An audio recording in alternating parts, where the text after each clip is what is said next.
That's a great but question. as the great revival happens, so will the violence and the bad stuff escalate as well. Correct? I mean, it's going to be No, no. Okay, no. See, explain. that's why. I That's thought you why said this week is going to be crazy. Oh yeah, yeah, because we're heading into the time point where you and I have always talked about, like right behind you, Nino's corner. We're heading into a time point where evil absolutely is not going to back down. All they know, like we said, is kill, steal, But destroy. that's That's what all I'm they know. saying. That's what Yeah. I'm saying. So no. So violence and chaos is going to escalate. It's going to get crazier. We're probably going to see military conflict. We're then going to see rioting in the streets. We're going to see Trump's going to be forced to send in the guard, what do you call National Guard, and so it's going to escalate to things we've never seen probably before in America. And the prophecy is they, meaning the evil ones that did this to Charlie, they will bring this nation to its knees. That's the prophecy. Okay. So my answer to you is yes, you're 100% right. It's going to get way worse. We haven't seen anything yet. Okay. It's going to get way worse. But then the prophecy finishes off with, and then you will hear the sound of great victory. Okay. And so this ties in with the Rosh Hashanah into Yom Kippur. Rosh Hashanah, September 22, 23, and 24. Then there's 10 days of awe. And then Yom Kippur finishes at October 2nd, 3rd, and through the 4th, okay? And that's the end of Yom Kippur. So what I'm saying is, like you're saying, it's going to escalate. Oh, yeah, it's going to escalate.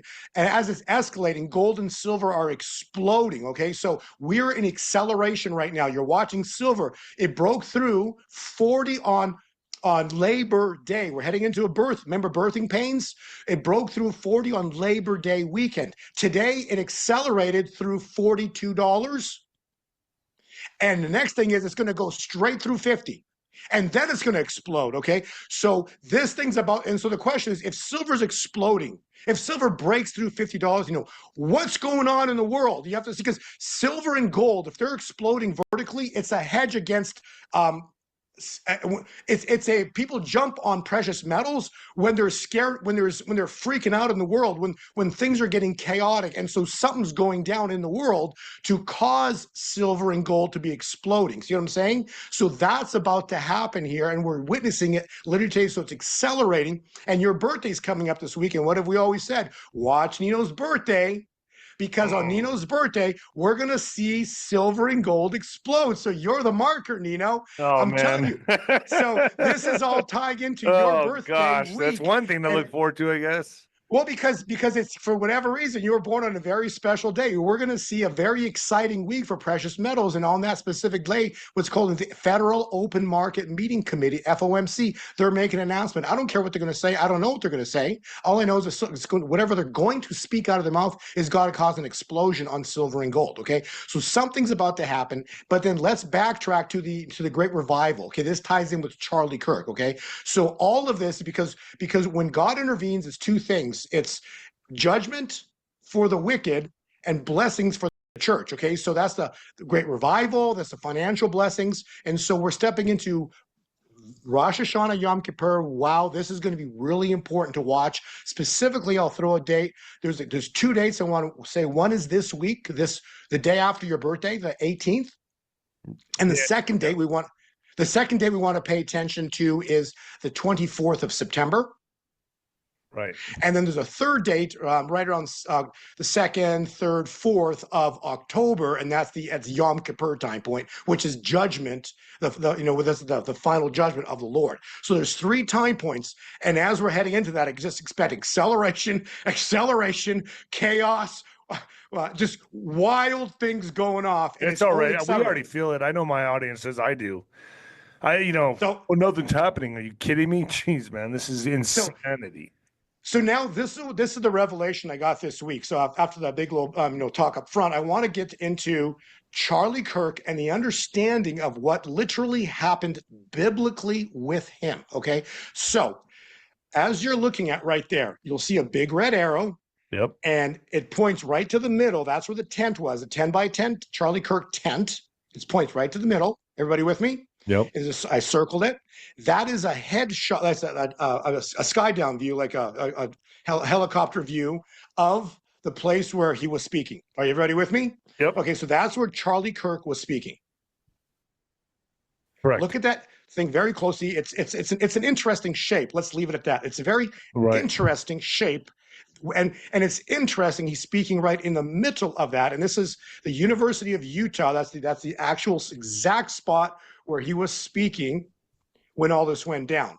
Okay, so this is what the Lord revealed to me. This is wild. Next slide. So remember, close look. He was shot right in the middle of that. Look at what this thing is. Oh, geez. Oh, man. Come on. Okay. All right. You got me. So I'm going to overlay it here on bigger shot. Look at that. Look at Holy wow. Oh, my. You thought this up? God showed me it. He goes, look at it, and then now compare it with a menorah. I'm like, this freaked me out. That's why I called you. Wow. And so what does this mean?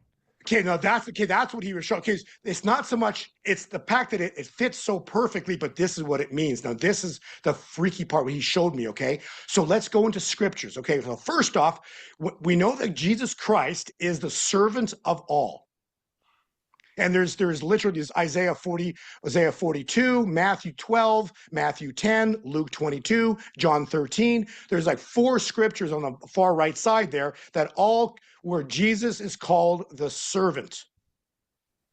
So Charlie Kirk he's not Jesus, because Jesus was the servant of all. But like if you go back in scripture, Stephen was a servant and they stoned him. Why? Because he's super smart and they killed him.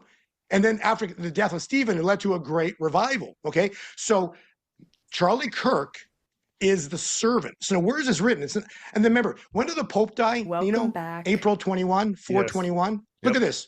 Isaiah 4:2.1. Look at this. Isaiah, look at this. Look at this. Isaiah 4:21, the death of the Pope. Here is my servant, whom I uphold, my chosen one, whom I delight. Wow.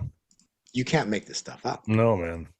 This is insane. This is crazy. So let's continue. Okay, so if he's a servant, and so let's look at the menorah.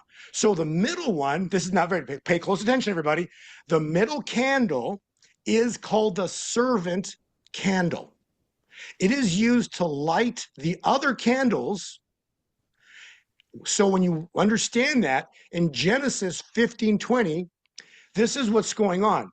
So the devil did this. So this is where I want, because I know how upset you were and are, and all of the viewers are about what happened to Charlie Kirk. Please, everybody, listen very closely to the scripture. This is what happened. Remember that they threw the son Joseph, and Joseph ended up being second in command of the world, but they threw him in a pit. He went in jail. His life was horrible. And then but all of his life that he went through was ultimately for him to be risen up to be second in command of all the world. The prophet Joseph. Okay. So when this is the Joseph scripture, Joseph 50 verse 20, you intended to harm me, but God intended it for good, to accomplish what is now being done, the saving of many lives. Wow. Wow.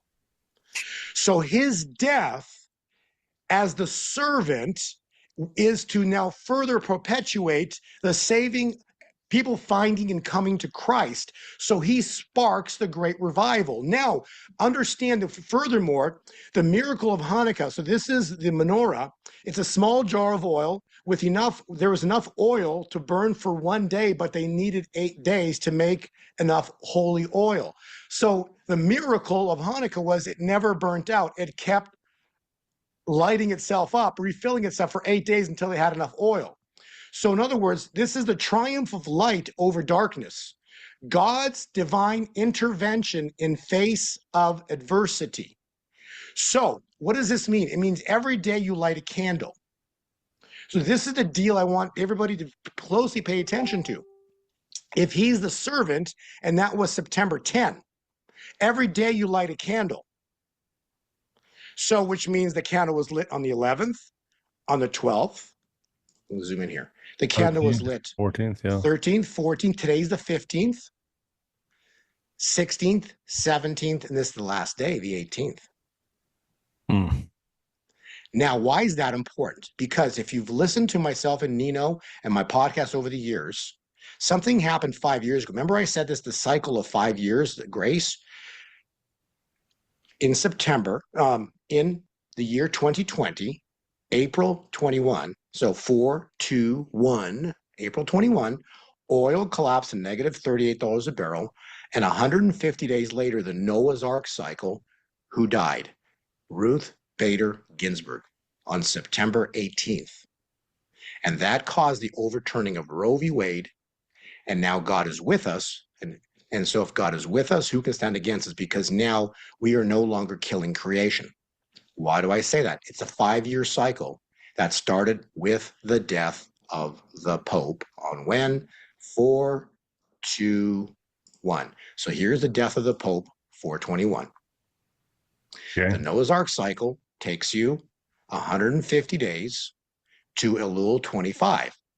Elul 25, when you study scripture, that's this Thursday, the 18th. It's the first day of creation. So why do I say that? Because September 18th, right here, is the same day that the menorah candle is on day 8. Okay. Jeez. So in other words, September 18th is lining up to be something important. Now, again, please don't ask what's going to happen because I don't know. Just like I didn't know Ruth Bader Ginsburg was going to die. But remember, her death marked the overturning of the marker that overturned Roe v. Wade. Okay, so September 18th is lining up to be a very important marker for what? I don't know, but Kim Clement had a prophecy, that in the summer I will prosper my people. So we know silver is about to explode with gold. September 18th is lining up to be a very important date. The day before that's your birthday, the Federal Open Market Committee meeting. Okay, so all of this is now, the stage is set, the absolute set for something about wild to happen. And I just wanted to finish up here on saying that the death of Charlie Kirk, it was divine. So Charlie Kirk is the servant candle that lights the other candles to start the great revival, the greatest revival in human history. And we talked about Genesis. So what evil meant for good, what evil meant for bad, God turned into good. And this is the wild part. Okay, so the shooter literally was right here, at the base. The shooter was right here. This is where the shooter was. Think about this. The shooter was at the base of this, and they shot Charlie right here. This is insane. How did this work out? It's an absolute perfect menorah. So we're just waiting together to see what happens. But this is undeniable that the fact that he was killed right at the highest point in the candle, which is called the servant candle, this directly and absolutely confirms that Charlie Kirk is the servant of the Lord. Jeez.